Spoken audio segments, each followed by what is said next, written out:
Donald Trump Jr. est né le 14 juin 1946 à Queens, New York. Son père, Fred Trump, était un important promoteur immobilier. Et dès son jeune âge, Donald a montré un intérêt pour les affaires. Après avoir rejoint l'entreprise familiale, il a rapidement pris les rênes, étendant les activités à Manhattan et construisant des gratte-ciel emblématiques comme la Trump Tower. Son père avait lui-même repris l'entreprise de son père. Il est d'ailleurs impliqué dans des affaires de corruption et d'extorsion de ses locataires, ainsi que de fraude aux subventions pour les vétérans de guerre, même s'il n'a pas été jugé coupable. Il a aussi été arrêté lors d'une manif du Ku Klux Klan qui fera 2 morts, mais ne sera toujours pas jugé coupable. D'ailleurs, il y a quelque chose d'assez drôle concernant le grand-père de Trump. C'est un immigré illégal arrivé aux USA après avoir déserté l'Allemagne, car il devait faire son service militaire, et qui a voulu rentrer au pays après avoir fait fortune dans l'immobilier et les affaires pas très nettes comme la prostitution. Drôle quand on connaît la position de son petit-fils sur l'immigration. Revenons-en à Trump. Il a été acteur et animateur dans différentes productions. Il y a de nombreux politiciens dans son cas, comme Schwarzenegger, Zelensky, Reagan et plein d'autres. Et oui, ça aide de devenir acteur politique après avoir été acteur tout court. Donald devient président dès sa première campagne électorale, en janvier 2017, et le restera jusqu'en 2021. Maintenant, rentrons dans le vif du sujet.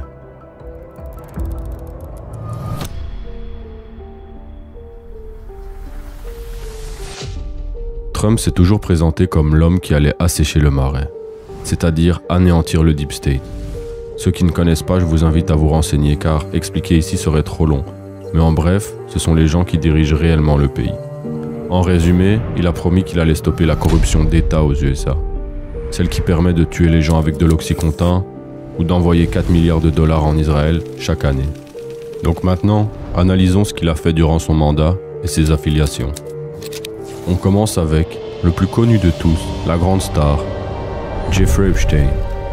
En 2002, Trump affirmait connaître Jeffrey. Il avait même dit au New York Magazine que, je cite, « C'est un gars très amusant qui aime les belles femmes comme moi, et plus du style jeune. » Epstein a rejoint le quartier de Palm Beach en 1990. Cela a fait de Trump et d'Epstein des voisins. Trump aurait déclaré à un ancien conseiller, Roger Stone, que lorsqu'il avait visité la maison d'Epstein, la piscine était remplie de filles. Trump a dit qu'il pensait que c'était bien qu'Epstein laisse les enfants du quartier utiliser sa piscine. Les deux se sont vus dans une vidéo de 1992, enregistrée pour le talk show NBC de Face Daniel à Closer Look, mettant l'accent sur les femmes et les blagues. On y voit d'ailleurs Trump dire à Epstein « Elle est chaude celle-là ». Mais la vie fait bien les choses. C'est vers 2004 que Trump et Epstein se sont disputés et n'ont plus parlé pendant 15 ans, a déclaré Trump aux journalistes de la Maison-Blanche en juillet 2019. Ça tombe bien, c'est juste avant que Jeffrey soit jugé coupable pour prostitution de mineurs. Epstein a suivi ses amis et associés avec un livre noir, qui comprenait 2 adresses, 14 numéros de téléphone, dont un contact d'urgence pour Trump.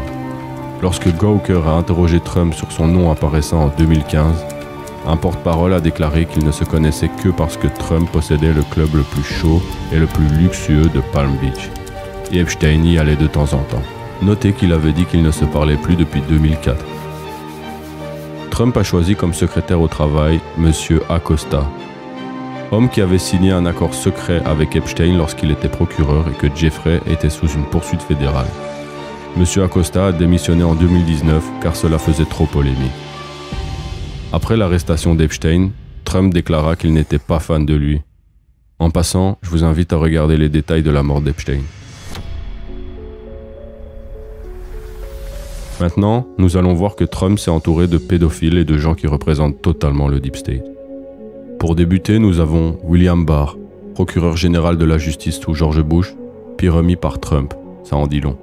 Ancien de la CIA impliqué dans les Iran-Contra, des écoutes illégales de citoyens américains, une position favorable à l'incarcération de masse, etc. Son père est celui qui a donné un poste de professeur à Epstein, car il était directeur de cette école. Il a aussi écrit un livre dans lequel il fait l'éloge de la pédophilie. En France, ils ont Dupond-Moretti qui représente la justice. Eux, ils ont William Barr. Ensuite, nous avons Alan Dershowitz, avocat très connu ayant défendu des gens comme Mike Tyson ou O.J. Simpson, mais surtout Jeffrey Epstein. Il l'a aidé à ce qu'il écope de seulement 1 mois de prison, d'où il pouvait sortir avec son garde du corps en guise de surveillant, alors qu'il était accusé de plusieurs viols sur mineurs. Et bien après cette histoire, Trump l'a engagé en tant qu'avocat durant l'affaire de destitution le concernant. L'avocat est aussi cité une centaine de fois dans les affaires du réseau Epstein pour avoir violé des mineurs et figure dans un document scellé des témoignages sous serment disant qu'il a eu des rapports répétés avec une mineure du réseau. George Nader, agent de liaison libanais ayant des connexions au Moyen-Orient. Il avait déjà collaboré avec Bush, lui aussi, donc comme on voit, Trump adore travailler avec des gens du Deep State, mais ne vous inquiétez pas, c'est pour assécher le marais. Donald a fait appel au service de George Nader alors qu'il est reconnu coupable de trafic d'enfants, pédophilie et possession de pédopornographie. Pour en finir avec le joyeux sujet de la pédocriminalité, nous avons l'affaire Cathy Johnson. Une femme nommée Cathy Johnson a porté plainte devant la justice américaine pour des viols commis sur sa personne par Trump et Epstein, lorsqu'elle n'avait que 13 ans, et cela durant 4 mois, le tout commis à New York dans la maison de Leslie Wexner, PDG de Victoria's Secret et membre du méga-groupe. Notez que Epstein se servait de l'image de Victoria's Secret pour attirer des ados en leur promettant une carrière de mannequin. Au final, Cathy Johnson retirera sa plainte après quelques temps. Ne pas négliger les moyens de pression mis en œuvre par ce genre de personnes et ce genre de réseau. Et puis, mettez-vous à la place de Trump. Si quelqu'un vous accusait de l'avoir violé quand ce n'était encore qu'un enfant, ne voudriez-vous pas, devant la justice, prouver que c'est faux, plutôt que la victime annule sa plainte comme par magie? Il est aussi lié à une affaire d'enlèvement qui a eu lieu dans les années 90 aux alentours de New York, liée à Epstein qui l'aurait fait enlever pour lui. Voilà un peu pour ses liens avec la pédophilie, mais on pourrait continuer longtemps. Maintenant, nous allons nous intéresser aux actions qu'il a entreprises durant son mandat pour nettoyer le marais, comme il le dit. Comme décrit plus haut, le marais désigne l'État dans l'État, c'est-à-dire des gens qui ne travaillent pas du tout pour le peuple américain, mais pour des intérêts privés et ceux d'autres groupes. Premier exemple, son beau-fils, Jared Kushner, le mari de sa fille Ivanka. Un fils de magnat de l'immobilier comme Trump. Son père est d'ailleurs connu pour détournement de fonds et fera de la prison pour ça. Le fils a plein d'accusations pour fraude, pratiques abusives, etc. Ce n'est pas tout. Jared Kushner, c'est aussi les liens étroits avec les lobbies sionistes. À la tête d'une association familiale, Friends of Israeli Forces, qui a pour but de soutenir l'armée coloniale financièrement. Il finance aussi avec sa famille les colonies illégales israéliennes. Malgré tout ça, Trump le nommera haut conseiller du président aux USA. Jared refusa son salaire. Pas étonnant quand on apprendra qu'il aura abusé de son poste pour délivrer des visas en échange d'investissements dans 16 entreprises. Encore une fois, plusieurs accusations, mais aucune condamnation. Il faut savoir qu'aux États-Unis, il y a énormément d'arrangements à l'amiable. Trump le chargera des négociations entre la colonie illégale d'Israël et la Palestine, malgré son parti pris pour l'entité coloniale. C'est d'ailleurs sous son mandat qu'ils créeront les accords d'Abraham et qu'ils déplaceront l'ambassade des USA à Jérusalem. Un geste très symbolique. Donc résumons. Il nomme à l'un des plus hauts postes son beau-fils qui est connu pour des affaires de fraude et pour son appui à une force coloniale qui viole tous les jours les droits de l'homme. On peut dire que ça commence bien. Pour suivre, nous avons le plus grand donateur de sa campagne présidentielle 2017, Sheldon Adelson, un milliardaire qui arrose Israël de son argent. Il a lui aussi créé une fondation pour renvoyer de l'argent là-bas. Il en donne à l'armée, aux colonies illégales, aux associations de propagande anti-islam et d'autres chouettes projets du style. George Bush avait reçu quelques billets de sa part pour sa campagne aussi. C'est le plus grand soutien financier de Netanyahou. Ou plutôt, il l'était car il est mort d'un cancer, sûrement un cancer du côlon. Vous inquiétez pas, sa femme a repris le flambeau. Elle a annoncé qu'elle arroserait Donald s'il reconnaît l'annexion de nouveaux territoires pour Israël. Nous allons poursuivre avec un personnage beaucoup moins connu, mais qui tenait pourtant une place beaucoup plus importante dans la carrière de Donald Trump. Roy Cohn, avocat juif américain possédant un réseau d'influence gigantesque grâce à ses pratiques de chantage sexuel. Il contrôlait de nombreuses personnes très puissantes. Ronald Reagan, le directeur du FBI, Edgar Hoover, William Casey, le directeur de la CIA, le PDG de la Fox, Rupert Murdoch, le boss du New York Magazine et du Vogue, et encore plein d'autres. On pourrait continuer pendant des heures. Bref, vous avez compris, il était tranquille le bonhomme.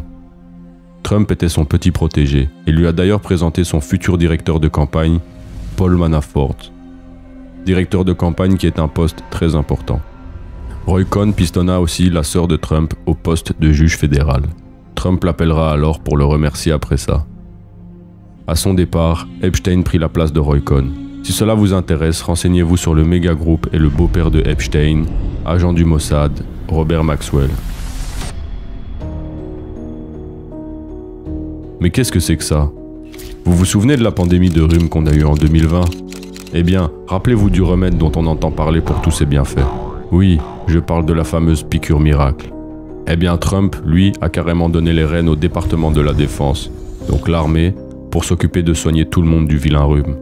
D'ailleurs, il s'est encore vanté dernièrement pour sa gestion de la situation qui, selon lui, a fait gagner beaucoup de temps. Oui, ça c'est certain, mais à qui? Pas à son peuple en tout cas. Il n'a pas mis cette opération en place sur un coup de tête. Le président précédent avait signé les lois nécessaires pour pouvoir le faire. Lui a juste fini le job. Sous son mandat, il a laissé Anthony Fauci, le plus haut placé des services de santé américains, connu pour des faits sombres tels que des tests sur des orphelins ou un rôle douteux dans les affaires liées au sida. Par la suite, il reconnaîtra avoir fait du gain de fonction, c'est-à-dire rendre un virus plus dangereux pour l'homme, et ce, sur le SARS-CoV-2. L'immunologiste en chef de l'opération placée par Trump, Moncef Slaoui, était membre du comité de la société qui fournira certains poisons dits remèdes, Moderna. Il avait plein d'actions chez eux. Placé à la tête de l'organisation qui doit préparer les réponses aux pandémies, Robert Kadlec, un lobbyiste de Emergence Biosolutions, une entreprise qui a produit des vaccins. D'ailleurs, lors de son mandat, il avait oublié de dire qu'il était copropriétaire d'une entreprise de lobbying pharmaceutique et conclua carrément des contrats bien juteux avec des boîtes pour qui il travaillait alors qu'il était en poste à la Maison-Blanche. L'un de ses conseillers à la présidence, Scott Gottlieb, membre de la FDA, mais pas seulement, aussi de GSK, Pfizer et d'autres compagnies pharmaceutiques. Mais alors qu'est-ce que la FDA? Pour ceux qui ne savent pas, la FDA c'est la Food and Drugs Administration. C'est l'organisme d'État qui est censé réguler tout ce qui est médicaments et alimentation. Lorsqu'on observe un peu l'histoire et qu'on observe dans les faits, ils n'ont pas régulé grand-chose et ils sont au centre de certains scandales sanitaires, comme par exemple l'Oxycontin qu'on a évoqué en début de vidéo, qui a été un véritable fléau pour la société américaine. Et d'ailleurs, ce n'est toujours pas fini. Ne vous en faites pas, jeune goïm. Soyez confiants, Trump est là pour assécher le marais. Son conseiller à la sécurité d'État, Michael Flynn. Un ancien collaborateur de Paul Vallely, monsieur qui avait travaillé et écrit un livre avec Michael Aquino. Michael Aquino est un pionnier dans le contrôle mental, un psychopathe impliqué dans des affaires de pédos et le fondateur du temple de Seth, qui est une église satanique. Il a carrément des accusations de viol sur des enfants dans la crèche de sa propre caserne. Donc vous pouvez dire, oui mais Flynn n'a rien à voir avec lui, bon très bien, en attendant il n'a jamais dénoncé les pratiques inhumaines de l'armée américaine sur son propre peuple et d'autres. Il travaille carrément avec les pires ordures de cette organisation. Alors le choisir comme chef de conseil, bon. Je pourrais continuer encore longtemps, mais je vais m'arrêter là. Pour ceux qui doutent encore, vous pouvez vous intéresser aux gens qu'il compte nommer s'il est réélu. Jamie Dimon, le PDG de la Morgan Chase. J.D. Vance sera nommé vice-président et il a déjà annoncé la couleur. Gloire à Israël et guerre contre l'Iran. D'ailleurs, durant la rédaction de cette vidéo, Trump ne m'a malheureusement pas fait démentir. Il n'a fait que donner son appui à Israël, en disant des choses catastrophiques du style « il faut les laisser finir le job ». Il a carrément invité le chef de guerre génocidaire Netanyahou, est parti lui serrer la main, lui faire des grosses accolades. Il a d'ailleurs dit que le fait de critiquer Israël était un acte antisémite et que les actes antisémites devaient être sévèrement punis. Asséchez le marais, on vous a dit les jeunes goyim. Sinon, durant le tournage, on a aussi eu l'épisode de la tentative d'assassinat et Trump qui évite les balles car c'est un envoyé de Dieu venu pour nous sauver mais qui n'a pas réussi à le faire durant son premier mandat car c'était trop court. Lol. Un peu de sérieux s'il vous plaît. Résumons un peu la situation. Trump se dit vouloir assécher le marais, c'est-à-dire rendre le pouvoir au peuple. Mais pourtant, dans ses faits et gestes, il ne fait que l'inverse. Travailler avec des pédos notoires ou des grands corrompus de la FDA, etc. Donner son soutien inconditionnel à l'entité génocidaire d'Israël, avoir eu sa carrière qui a été lancée grâce à un réseau de chantage sexuel sur mineurs, bref, que des trucs du marais. Donc arrêtez de venir me dire que c'est le Messie et qu'il va tous nous sauver car j'ai des yeux pour voir et des oreilles pour entendre. Et ça m'a suffi pour bien comprendre que c'était pas le cas. Retenez bien mes jeunes goyim. Nous sommes nos propres sauveurs. Et ce ne sont pas Elon Musk ou Donald Trump ou encore bien le prochain qui vont nous présenter, qui va nous sauver, mais bien nous-mêmes.